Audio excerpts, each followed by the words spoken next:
Hello friends, अगर आप हमारे चैनल पर नए हैं तो लाइक और सब्सक्राइब ज़रूर कर लीजिएगा। आज हम लोग सीटेट के प्रीवियस ईयर क्वेश्चन के बारे में जानेंगे। तो चलिए सबसे पहले स्टार्ट करते हैं।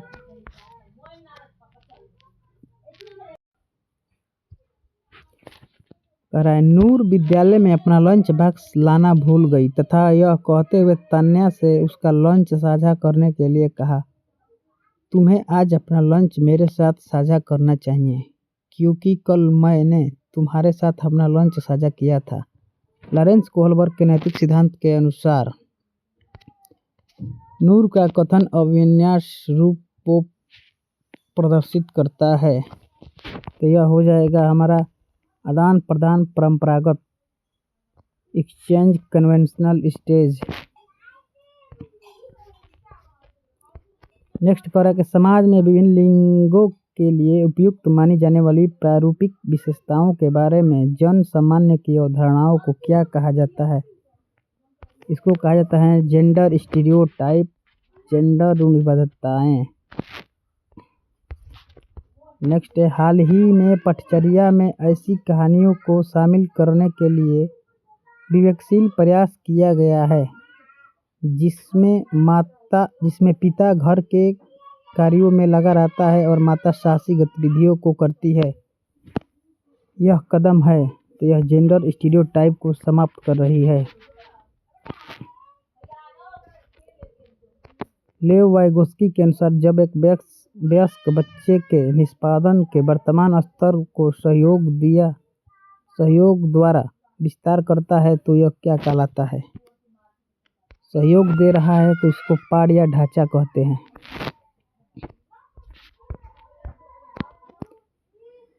नेक्स्ट कह रहा है कि जीन पियाजे के संज्ञानात्मक विकास के सिद्धांत के अनुसार परिकल्पित निगमनात्मक तर्क किस अवधि में विकसित होता है?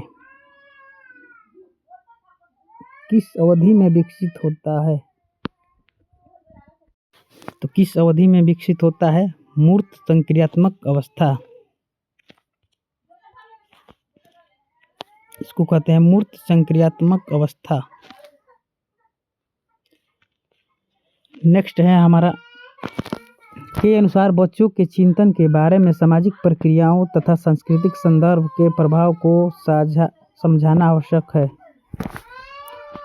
तो हो जाएगा लॉरेंस नहीं, कोहलबर्ग, जीन पियाजे नहीं, यह हो जाएगा लेव वाइगोस्की ने सामाजिक संस्कृति का सिद्धांत दिया था। फिर कह रहा है कि जीन पियाजे के संज्ञानात्मक विकास के सिद्धांत के निहितार्थ निकालते हुए एक ग्रेड 6 to 8 के शिक्षक को अपनी कक्षा में क्या करना चाहिए? ऐसी समस्या प्रस्तुत करनी चाहिए जिसमें तर्क आधारित समाधान की आवश्यकता होती है।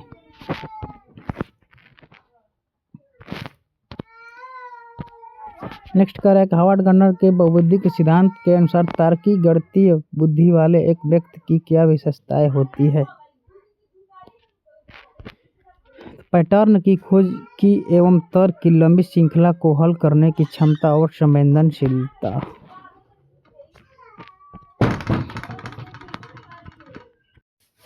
नेक्स्ट कह रहा है कि वह प्रक्रिया जिसके द्वारा बच्चे आदतों, कौशलों, मूल्यों तथा अभिप्रेरणा को विकसित करते हैं और जो उन्हें समाज का जिम्मेदार एवं क्रियाशील सदस्य बनाती है, उसे क्या कहते हैं?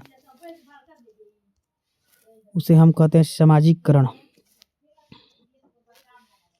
नेक्स्ट कह रहा है कि मानव विकास के संदर्भ में आनुवंशिकता तथा पर्यावरण की भूमिका के बारे में निम्नलिखित कथनों में से कौन सा सही है? तो यह हो जाएगा हमारा आनुवंशिकता एवं पर्यावरण दोनों एक जटिल पारस्परिक क्रिया के रूप में मानव विकास को प्रभावित करता है। एक प्रगतिशील कक्षा में विद्यार्थियों को द्वारा ज्ञान की संरचना की जाती है। बिल्कुल सही है।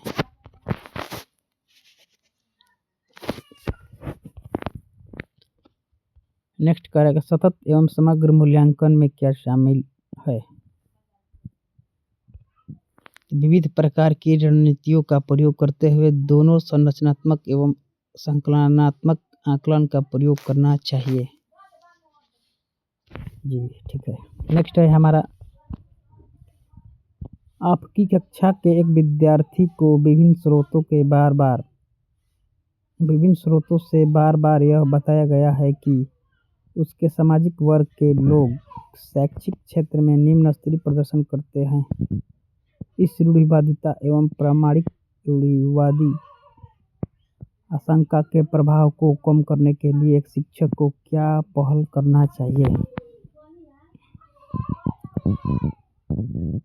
इस प्रकार के सरोकार को अनदेखा कर देना चाहिए? जी नहीं। विभिन्न सामाजिक वर्गों के विद्यार्थियों के बीच प्रतियोगिता आयोजित करनी चाहिए? नहीं। विद्यार्थियों से पढ़ाई छोड़कर अन्य क्षेत्रों में शामिल होने की सलाह देनी चाहिए? नहीं। इसमें हो जाएगा विभिन्न सामाजिक वर्ग के रोल मॉडल से संबंधित कहानी एवं उदाहरण प्रस्तुत करना चाहिए। नेक्स्ट कह रहा है कि एक समावेशी कक्षा में शिक्षक को क्या करना चाहिए? यह विश्वास करना चाहिए कि प्रत्येक बच्चे में अपनी योग्यता एवं शक्ति के अनुसार सीखने की क्षमता है।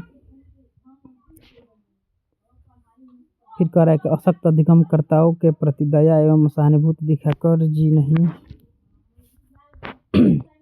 बच्चों के अपाहिज, ये भी नहीं होगा। केवल कह रहे थे नेगेटिव है। इसमें हमारा हो जाएगा पहला क्वेश्चन सही हो जाएगा।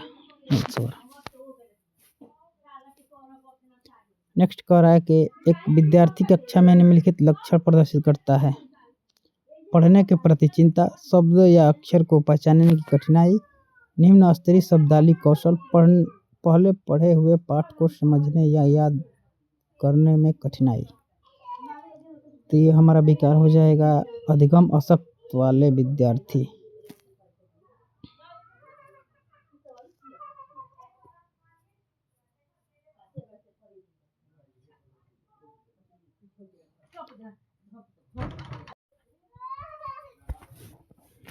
एक शिक्षक एक समावेशी कक्षा में विशेष योग्यता वर्ग वाले अधिगमकर्ताओं की आवश्यकताओं को किस प्रकार से बता सकता है या संबोधित कर सकता है?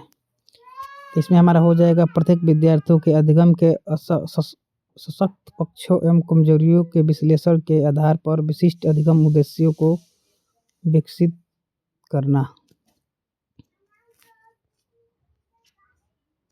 नेक्स्ट कह रहा है कि एक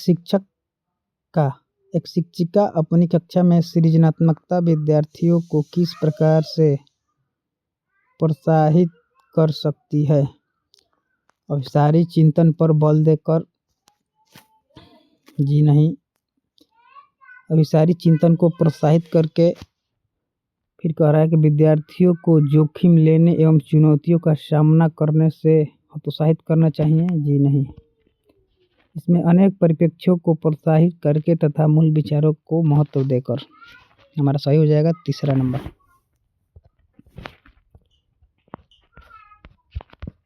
फिर कह रहा है निम्नलिखित में से कौन सा कारक कक्षा में सार्थक अधिगम का पक्ष लेता है? बच्चों को पढ़ाने के लिए प्रेरित करने हेतु परीक्षणों की संख्या को बढ़ाना, बच्चों को पढ़ाने के लिए प्रेरित करने हेतु पुरस्कार को बढ़ावा देना? जी नहीं। निर्देश के केवल व्याख्यान विधि अपनाना? जी नहीं। विषय वस्तु तथा बच्चों के संपूर्ण कुशलक्षेम एवं अधिगम के प्रति बच्चों को सरोकार बनाना? ये हमारा सही हो जाएगा।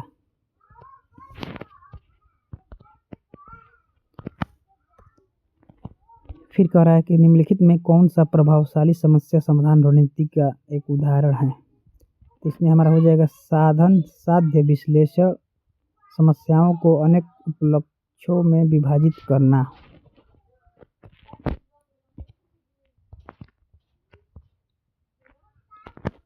फिर कह रहा है कि निम्नलिखित में कौन से शिक्षण अधिगम के लिए एक प्रभावशाली शिक्षण प्रणाली नहीं है? बच्चों को अंतर्दृष्टि के द्वारा अनुमान लगाने के लिए प्रोत्साहित करना। जी ये बिल्कुल सही है। नेक्स्ट कह रहा है प्रयोग एवं पर्यवेक्षण, ये भी सही है। संवाद एवं परिचर्चा, ये भी सही है। नेक्स्ट है दिए गए ज्ञान को दोहराने पर ध्यान केंद्रित करना, ये हमारा गलत है।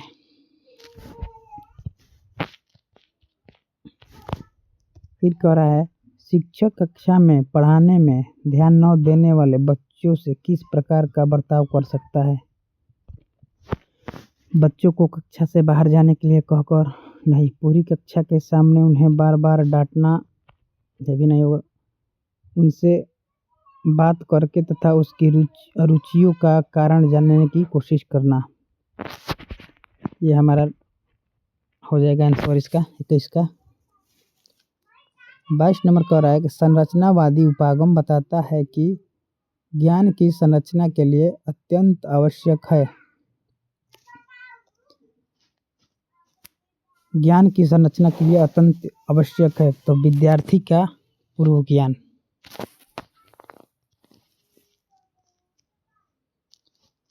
फिर नेक्स्ट कह रहा है कि बच्चे अनेक घटनाओं के बारे में सहजा अनुभूति सिद्धांत की संरचना करते हैं। इस पृष्ठभूमि में एक शिक्षक को क्या करना चाहिए। संवाद के द्वारा बच्चों की इन अवधारणाओं को चुनौती देनी चाहिए। बच्चों के इन विचारों को खारिज कर देना चाहिए। फिर करेगा बच्चों के विचार एवं सिद्धांत को अनदेखा कर देना चाहिए। बच्चों को इन विचारों के लिए डांटना चाहिए। जी नहीं, हमारा हो जाएगा इसमें संवाद के द्वारा बच्चों की इन अवधारणाओं को चुनौती देनी चाहिए।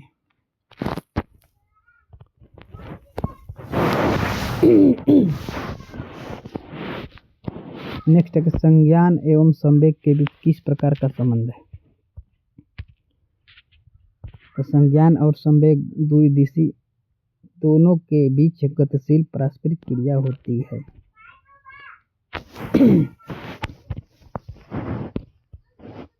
फिर कारण निम्नलिखित में कौन से कारक अधिगम को प्रभावित करता है।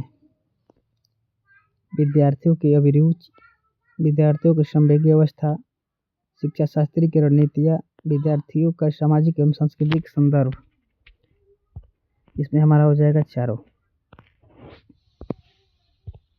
नेक्स्ट है निम्नलिखित में से क्या ज्ञान के सार्थक संरचना की प्रक्रिया का एक महत्वपूर्ण पहलू है। सामाजिक पारस्परिक क्रिया, लगातार अभ्यास तथा बार बार स्मरण करना, पुरस्कार एवं दंड, उद्दीपन प्रतिक्रिया। इसमें हमारा हो जाएगा सामाजिक पारस्परिक प्रक्रिया।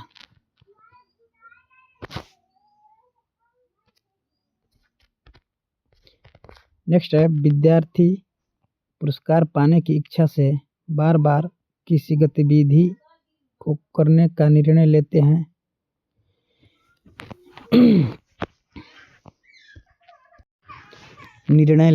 जैसा कि एक प्रयोग का नियोजन एवं संचालन करना जो कि प्रत्यक्ष रूप से उस गतिविधि से संबंधित नहीं है। ऐसी परिस्थिति में क्या संभावना उत्पन्न होती है।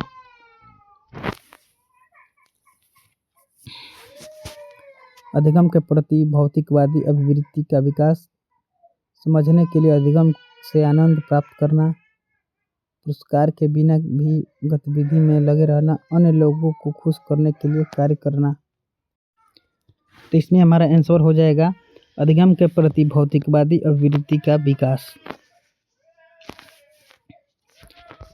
नेक्स्ट है हमारा बाल्यावस्था की अवधारणा से क्या अभिप्राय है। तो समकालीन सामाजिक संरचनावादी मनोवैज्ञानिक के अनुसार यह एक सामाजिक संरचना है।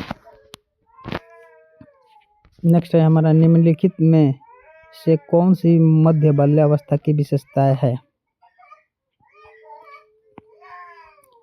तो इसमें हमारा हो जाएगा बच्चे तार्किक एवं मूर्त रूप से सोचना प्रारंभ करते हैं। नेक्स्ट है परिवार एवं पास पड़ोस बच्चों के समाजीकरण की कौन सी एजेंसी है। तो परिवार एवं पास पड़ोस बच्चों की यह प्राथमिक एजेंसी होती है। चलिए तो हमारा 30 क्वेश्चन पूरा हुआ। ऐसा ही क्वेश्चन देखने के लिए हमारे चैनल को लाइक और सब्सक्राइब जरूर करिएगा, ज़्यादा से ज़्यादा शेयर करिए। चलिए धन्यवाद।